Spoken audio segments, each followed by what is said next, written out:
No. Yeah, you didn't say that. You didn't say that. I said yes. And you said you were... Just trying to tell if he's paying attention. You said that it had been a few years since you were here last time, and that you wanted to see what Houston, Texas was all about in 2014. What Houston, Texas, I didn't know what Houston, Texas was all about when I was there last time. I don't know what it's all about now, and I won't know what it's all about tomorrow, but I'll tell you one thing. It's a great city with the greatest people you can find anywhere. That's why I came back. Obviously, every city in the world wants me. Yes, we do, and we have you tonight, Mr. Lee. You know, I also asked you when we spoke a couple of days ago, I said, when you created these characters, did you have any idea that they would be around as long as they've been? I'll show you why I'm a good interviewee, because I give these great answers. No. Folks, that's exactly what he told me a couple of days ago. You know, I mean, this is absolutely the year of Marvel. Yes. I admire your taste and judgment. When you created these characters, did you have any idea they would be as big as they are now? Of course not. When I was working on these characters, I hoped only one thing. I hoped that the books would sell so I could keep my job and pay the rent. And in a million years, I never would have thought that I'd be addressing a great group of people in a city like Houston, and you'd be asking me questions about things. In those days, nobody cared. Nobody asked me any questions. The only thing they would ask me is something like, who took my drawing board? I had left it there and it's gone. Lee, was that you? That's funny. All right, well, we've got some fans here, and they want to talk to you. They have some questions for you. Well, don't make them tough questions, because it's been a long trip, and, you know, a man gets tired, and make them nice, easy, relaxing questions that I can answer simply. Not much to ask, is it? No, I think Houston will be... No, ask me whatever the hell you want to ask He's not kidding, by the way, when he says that. All right, let's start. Number one. Remember, don't embarrass us. Thank you very much, Derek Gobble here, Mr. Stanley. I just wanted to ask you, what's your origin story? I mean, where did it all begin, and what do you think the future is going to hold for you?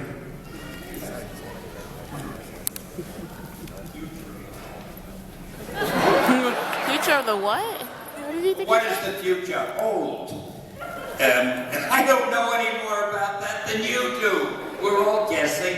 But I'll tell you one thing. This is absolutely the decade of Marvel. Somehow or other, those movies that they've made and are making, including the new X-Men and the upcoming Guardians of the Galaxy. And they're working on the Black Panther, and they're working on Doctor Strange. Oh my God! And they're even working on Ant-Man. And they're going to, of course, do more Iron Man and Captain America and Avengers and everything. Wow. Yay. That was a good first question, by the way. We're on a roll. I forgot what the question was. It was a great one. You did awesome. Doesn't matter. That was great. All right, here we go. Hi, Stan. On behalf of every fanboy here, or fangirl as well, welcome to Houston. And I want to ask you, has it ever crossed your mind ever in your entire life a Hispanic superhero? Believe it or not, I am working on one now. I've already written the entire concept. We're going to be working on the script soon, and eventually we'll be casting for an actor. It is in the works, a Latino superhero. And it'll be great. And you know, my last name is Morales. I'm just kidding. Well, how would you look in tights? Not very good. It's not that funny. I like you. All right. Hi, Stan. As here, I'm always interested in what inspires people, and I'd like to know if there was somebody early on that inspired you. That's a tough one. I think I've probably been inspired or influenced by every writer that I've ever read. And I was a big reader when I was a kid. From Mark Twain to Arthur Conan Doyle to everybody. Edgar Rice Burroughs. Who wrote The Raven? I forgot his name. Edgar Allan Poe. I knew there were two Edgars there, Edgar Allan Poe. Sometime when we have time, I can recite the whole Raven for you by memory. That's how much I love that book. And everything I read, everything inspired or impressed me, and I'm sure it does the same with you. The more you read, the more you see, everything makes an impression on your mind. And that's the way it is. There you go. Good question. Hi, Stan. I was just wondering how you feel about Marvel Comics today as related to the present day. I like them. No, I feel it's great that they've achieved such prominence, and it's mostly because of the great movies they make. I mean, even forgetting that I had anything to do with the comics, I enjoy the movies just as movies. They're wonderful. They're exciting. They're colorful. They show you things you've never seen before. They're just great. They're just great. I agree. I think everybody else does as well. All right. Who's next? Hi, Stan. Excluding Charles Xavier, why do you think most bad guys are bald? All the bad guys aren't bald, are they? I never noticed. I'm going to have to go home now and look through all the bad guys. I don't know, why don't you ask, how come most heroes are handsome and bad guys are sinister looking? I think the next story I write, I'm going to get a bad guy who looks like Brad Pitt, and I'm going to get a hero who looks like Boris Karloff. We'll see what happens. That's good. Shouldn't have said Brad Pitt, I should have said me. All right. You know, Stan, a lot of people go to see those movies just to specifically see your cameos, but I really don't see them as cameos. I think that you are officially the only character to appear in multiple universes. What's it like being in all those universes? The X-Men, Avengers, Fantastic Four. Well, you may call them cameos. I prefer to think of them as supporting roles. No, I love them. I mean, they're more fun. But I'll tell you a funny thing about them. I never know what the cameo will be. The director will say, Stan, we're shooting your cameo on Monday. Can you come to the set? So I come to the set on Monday, and he says, okay, before we start, you have to go to wardrobe. So I go to the wardrobe department, and let's say I'm wearing a white shirt, a pair of jeans, and a pair of white sneakers. The wardrobe person says, all right, Stan, take off your clothes and put these on. And what are the clothes they want me to put on? A white shirt, a pair of jeans, and white sneakers. So I say to them, I'm already wearing that. No, you have to wear ours. It's incredible. But anyway, the fun of it is I go on the set, I have no idea what I'm going to do. The director tells me, and I screw it up as usual. Oh, I'll tell you, Guardians of the Galaxy. I did a cameo in that one. I can't tell you what it is or they kill me. But I have absolutely no idea what it has to do with the story of Guardians of the Galaxy. When you see it, you'll know what I mean. I think the director was drunk when he gave it to me. You'll see. We can't wait to see that. Good question. If that doesn't make them go to see Guardians of the Galaxy, nothing will. That was a good tease, by the way. Good tease. All right, who's next? I'm Will, and I was wondering with the recent thing of Iron Man suits being displayed at Disneyland, would there be a place for a more permanent Marvel exhibition at one of the Disney parks, maybe a Stark Expo at Epcot? when he explains these to me, I don't want you to think it's because I'm not paying attention. But even though I look like a model of perfection, my hearing isn't as good as it used to be, so thanks for your help. What did he say? He said, about your cameos. I'm kidding.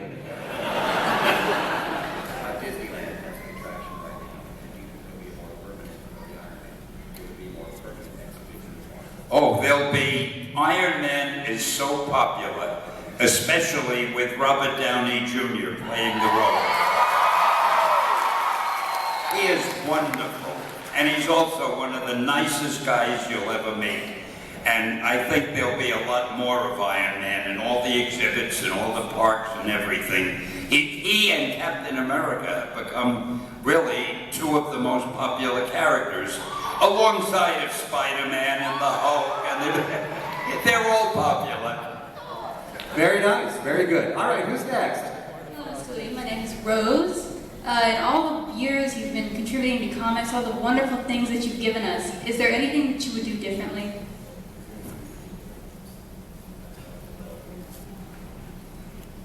No, I really can't think of anything. There were things I wanted to do in the beginning when I was doing the comics. Nobody had any respect for comics at all. I was embarrassed to tell people I wrote comics. And I used to wish I could leave the comic books and get a job in a real magazine and write stories and articles. But I was making a salary doing the comics, and it was a Depression era, and I thought I was lucky to have that job. But I don't know that I would have, I would have liked to have been an actor, and you can tell I have enormous talent if you've seen the cameos. But somehow nobody ever came up to me and said, hey, we've been looking for a guy just like you. So I stuck with the comics, and I'm not sorry, I guess. Very nice. All right, who's next? Hello. So how exactly did you get into, I mean, like, what did you do to get your first job in comics? It's funny. There was a company called Magazine Management, and I had a second cousin or someone who worked there. And one day he said to me, I was about 17, and I was looking for a job. I had been an usher in the theater in Times Square, and I left that job. And I had been a delivery boy somewhere, I left that job. And this guy said, hey, they're looking for a guy to help in their editorial department. And I was always pretty good at writing. I did well in composition in school, so I thought I would try it. I had no idea that it was a comic book department, because this company also published sports magazines, romance magazines, men's, all kinds of magazines. And then I find out they have a comic book department, and that's where they wanted an assistant. And the whole department was just run by two guys, Joe Simon and Jack Kirby. So they hired me. And my job was to fill the inkwells. In those days, they used ink. And to go down and get him a sandwich at lunch hour, to clean up the pages with an eraser, and to proofread if I found any mistakes, to let him know in the lettering. And little by little, I guess I did a good job proofreading. I told them, you know, that sentence doesn't read well. It ought to be written like this. They gave me a couple of stories to write. And I got more and more stories, and then, for some reason, Simon and Kirby were fired. Now, I was the only guy left in the department. So the publisher, and I was about 17 and a half. The publisher said, hey kid, usually he forgot my name. He said, do you think you could run things until I hire a grown-up? Well, when you're 17 and a half, what do you know? I said, sure, I can run things. And I think he forgot all about me because I stayed there ever since. I became the head writer, which wasn't hard because there were no other writers. Then I became the editor and the art director, and it became a lot of fun. I enjoyed doing it. And the publisher was so busy worrying about his other magazines that he probably wasn't paying any attention, so I just stayed there. Yeah, that deserves a round of applause.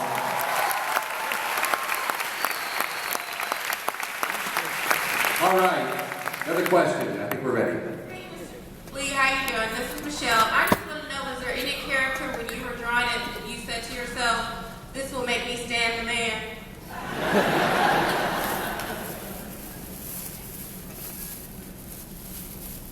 Maybe Spider-Man.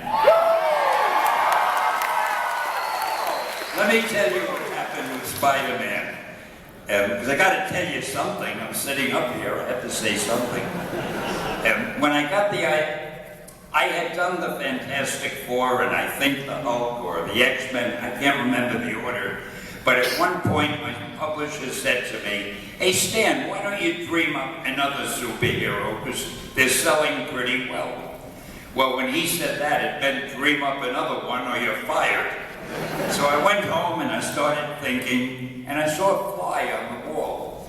And you know, one of the big things with superheroes is figuring out what superpower do you give them. And I already had a guy who could burst into flame and fly. There was the Hulk, who was strong and so forth. I was thinking, what new superpower is there?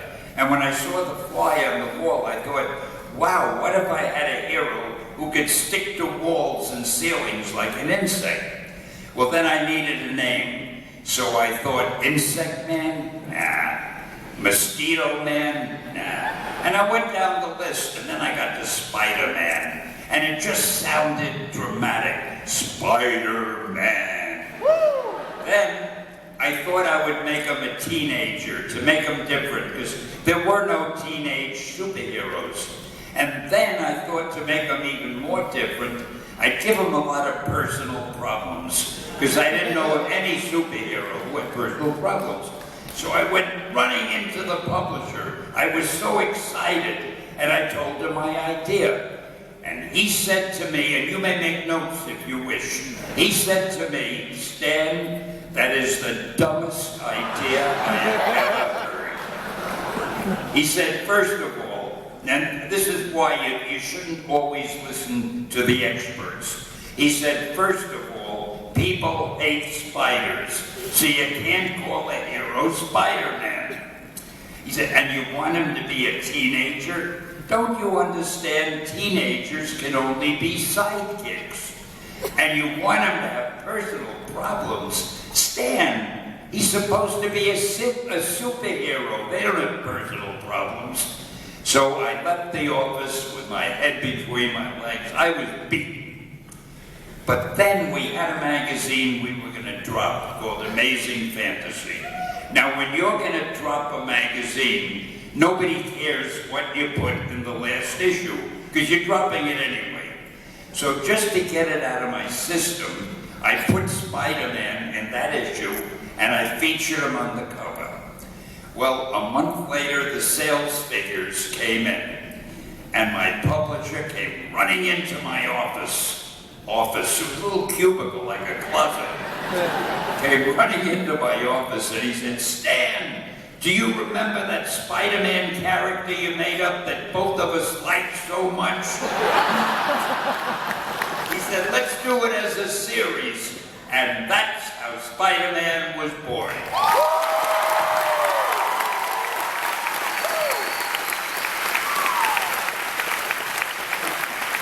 Always wanted to tell that. Wow, how do you follow that? Although Mosquito Man probably would have worked in Texas. All right, who's next? Hi, my name's Ben. This is kind of a follow back to the last question. I loved that lowly, nerdy, pick-on character like Peter Parker was chosen to be given powers of Spider and be one of the greatest, I think, heroes of the Marvel Universe. And my question is, though, why did you pick a character like Peter Parker to be that? You said you wanted him to have those qualities. Why? How are you going to put that in a few words?